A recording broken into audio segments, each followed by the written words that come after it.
many people here would like to be in better physical health? Raise your hands.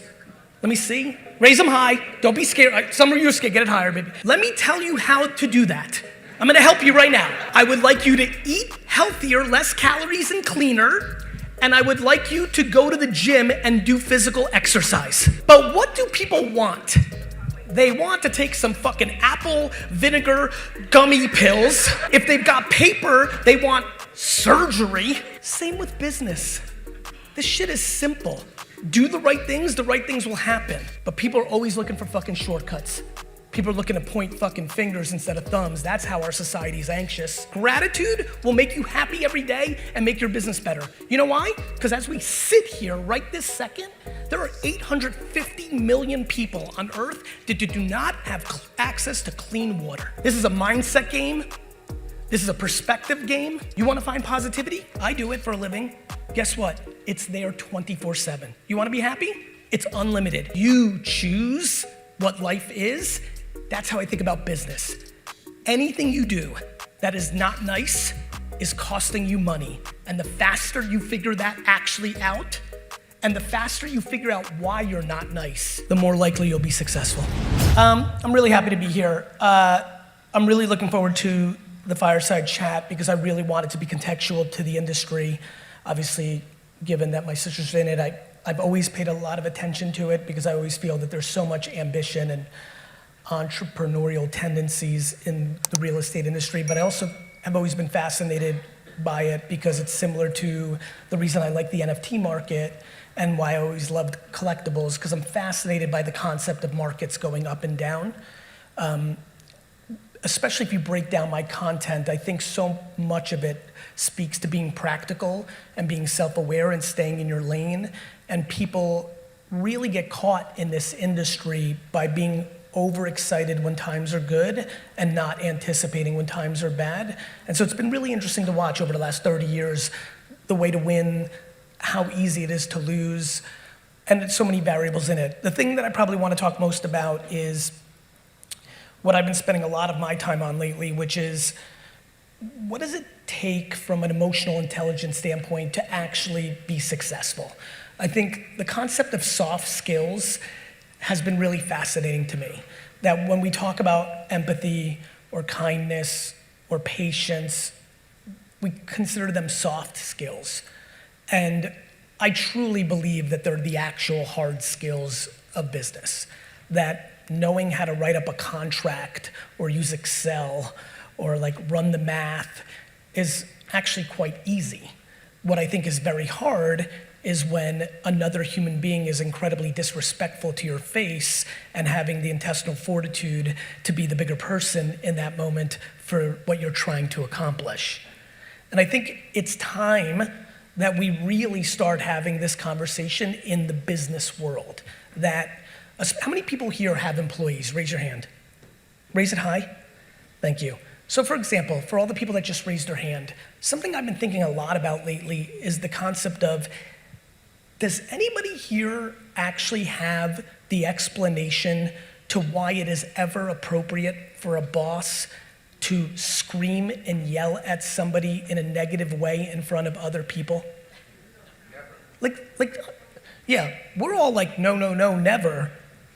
But it happens every fucking day. And I've been fascinated by it because I'm like, wow, like, for a long time, the context of doing business has been used as an excuse framework for just bad behavior and comma. And here's the most interesting part. I'm stunned by how many people are confused that fear is a better motivator than love. I'm fascinated by that.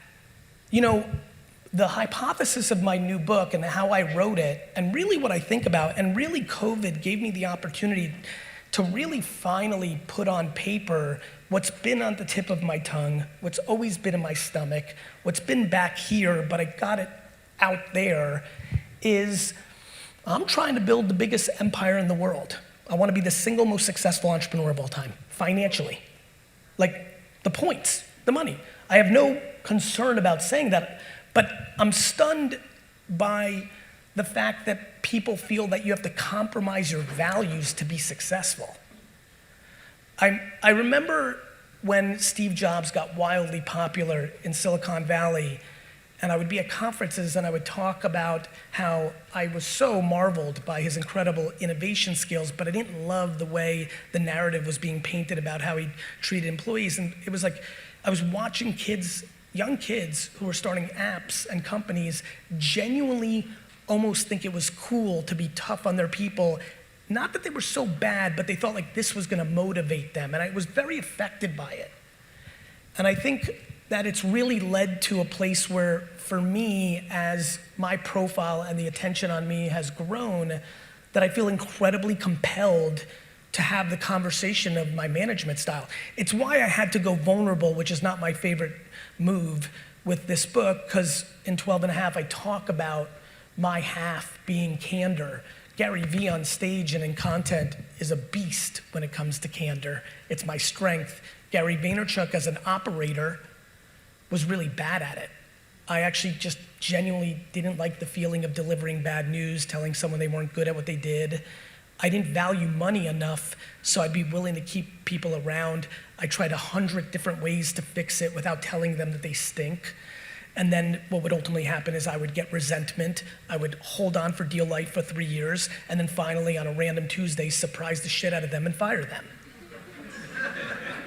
Which is the complete scenario of why anybody who's ever worked for me does not like me in a world where that shouldn't be the case based on who I am and how I value money. And I had to go through that in my late 30s and early 40s, even probably early 40s and recently.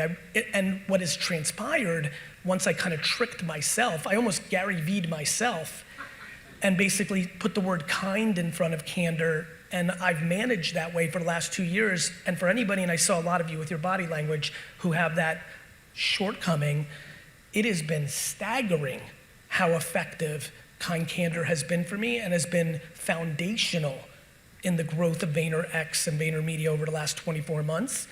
Other people, candor comes very natural. The problem is they deliver it like a dick face.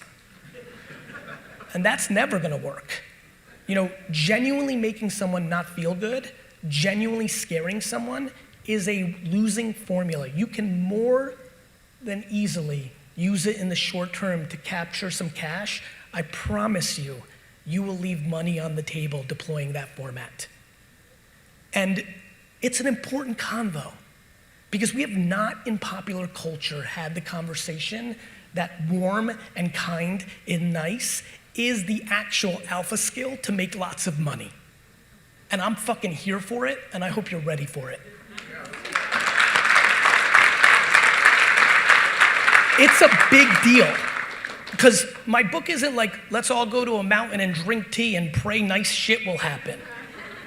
This is not a fucking delusional, like it's all gonna be okay. This is, if you wanna dominate, long term. The reason so many people lose in the real estate market overall, they will in NFTs, they do in collectibles and many other things, is they want money fast and they do short-term behavior and they don't thoughtfully think long-term. Right? They overextend themselves, game over. That's how I think about emotional intelligence. If you play in a way where every relationship appreciates you, and do you understand what I'm talking about when I talk about strength? I'm actually not, I love this subject because I want to get deeper into it. Of course it's easy to be nice to someone who's nice to you. I'm talking about the other shit. I'm not, like everyone's like, yeah, I'm nice. I'm like, but what about last Thursday when you all wanted to punch Patty in the face? Well, she was a bitch. I'm like, fuck you. I'm like, that's what I'm talking about. Not when shit's easy, when shit's hard. Everybody in this room has likely had someone get cute and not pay you for some shit. What do you do then? How do you have the strength emotionally to be the bigger person? Do you waste your energy on envy and jealousy or talking shit about that person, or are you on the offense and just moving on? This is money talk. This isn't grandma's nice talk. This is money talk. And that's the nuance that I'm trying to bring to the forefront of the conversation. I am going to make uncomfortable levels of money on the foundation of kindness.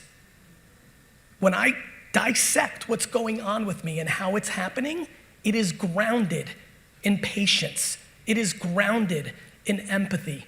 It is grounded in compassion. It is grounded in that stuff. People are like, Gary, this is all wrong. I'm nice and people walk all over me. I'm like, let's break it down, Becky. Like, tell me how you're nice. Now let me tell you about the conversations when I broke down the people that tell me they get walked all over and that's why you can't be nice. Let me make it real simple for everybody. Here's what's actually happening. It's one of two things. One, they're actually trying to manipulate people. This whole conversation of I get walked all over, no. You tried to give somebody some shit that they didn't even want because you wanted something from them. GaryVee, see you're coming to Dallas. Let me give you a ride to the hotel to save you some money on the car.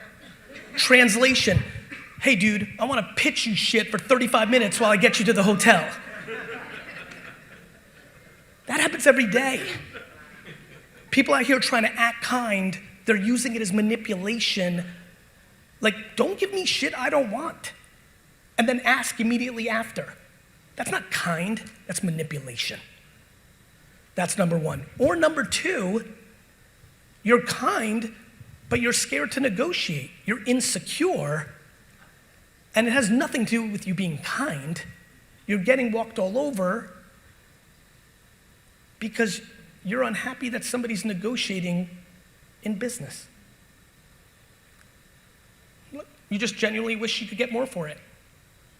You could have said no. We lack accountability. I had this talk the other day. I'm like, but I had to sell it for 40. I was like, but you said yes. You could have told Harold to go fuck himself. You said yes. Nobody walked all over you. You folded because it was a good deal for you, or you needed to move it. I'm fascinated by what's going on in the world. We've gotten into such a funny place for a million different reasons. And I just want people to lock in on themselves and realize how much opportunity you have. The biggest thing I'd like to leave with before we go into this Q&A is there's never been more opportunity if you're willing to A, be accountable. That's my favorite. People mad at like, their brokerage is not doing enough for them. Leave, dick. Where's the accountability? You don't like it? Oh, this partner's always screwing me up. Don't do business with him and her. Just an utter lack of accountability. You're in control.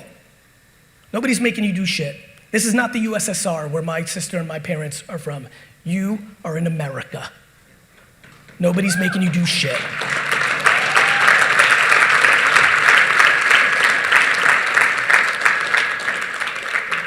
What you are is you're a crybaby. And you want, it's really hard. We are an empire, America. We are in now 50 years of prosperity. People are soft. So they complain about dumb shit. Stop doing that, right? Like, I get emails from OG real estate people all the time, like, this is some bullshit. My business is down. I'm like, you're not making TikToks. You're not posting. You're not doing it. You still have fucking bench ads. That's why you're losing. Like, shit changes. I'm pumped that you were the queen of Queensboro for 5 years. It's over. Mike Tyson used to be the champ of the world. People are so entitled. I used to dominate Berkeley town. I'm like, but you don't anymore. Because you shit on social, that's where people's attention is. You're not making content, and nobody knows what the fuck. You have a nice reputation, you're still getting some referrals, but you're not as hungry anymore. People act as if it's entitled to them. If you don't work, it's not gonna happen. Period. And what's crazy about that is it's simple. Everybody, how many people here would like to be in better physical health? Raise your hands. Let me see. Raise them high. Don't be scared. Some of you are scared. Get it higher, baby. Let's get it higher. Ready? Let me tell you how to do that. I'm going to help you right now. I would like you to eat healthier, less calories and cleaner, and I would like you to go to the gym and do physical exercise. But what do people want? They want to take some fucking apple vinegar gummy pills. If they've got paper, they want surgery. Same with business. This shit is simple. Do the right things will happen. But people are always looking for fucking shortcuts. People are looking to point fucking fingers instead of thumbs. That's how our society is anxious. Accountability will set you free. Gratitude will set you. We sit here right now. Gratitude will make you happy every day and make your business better. You know why? Because as we sit here right this second, there are 850 million people on earth that do not have access to clean water. And we're complaining about some dumb shit. This is a mindset game. This is a perspective game. You want to find things that are bad? Good news. You can go on the internet and take all your time with it. Just turn on cable TV and the news. They sell you negativity 24/7. You're more than welcome. You want to find positivity? I do it for a living. Guess what? It's there 24/7. You want to be happy? It's unlimited. You choose what life is. That's how I think about business.